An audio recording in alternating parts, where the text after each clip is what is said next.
Hi, Marnie. To give you an idea of what it is I was talking about, and okay, up here where I am in Canada, we have a store that's called Fabric Land, and you can go in there and you can buy all kinds of various fabrics.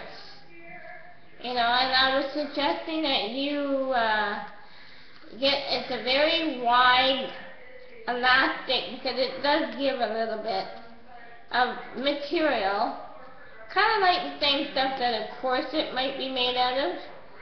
And if you buy that, say you bought half a yard, okay, then you could measure it to go around your foot. You're not sewing it together like a sock.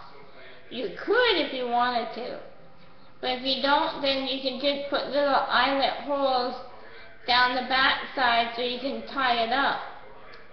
But you know, you can buy little plastic inserts that can use as a filler, and then that could go in on each side of your ankle. And then you could, you know, you could put any kind of sequins, beading, stitching, and make it look really, you know, fashionable. Or you can just buy black and leave it plain.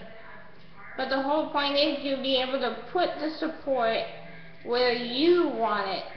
Not buying something like that basketball ankle thingy and hope that it lines up with your foot, doesn't dig into your bone or dig into you anywhere. And if you're like me, I mean, any wrinkle in your sock or whatever is going to bug the hell out of you after an hour.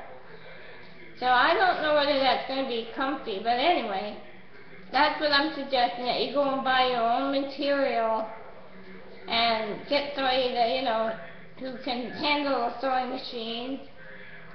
I mean, I used to be able to do certain little things like that, but anyway, that's the whole idea. You get me?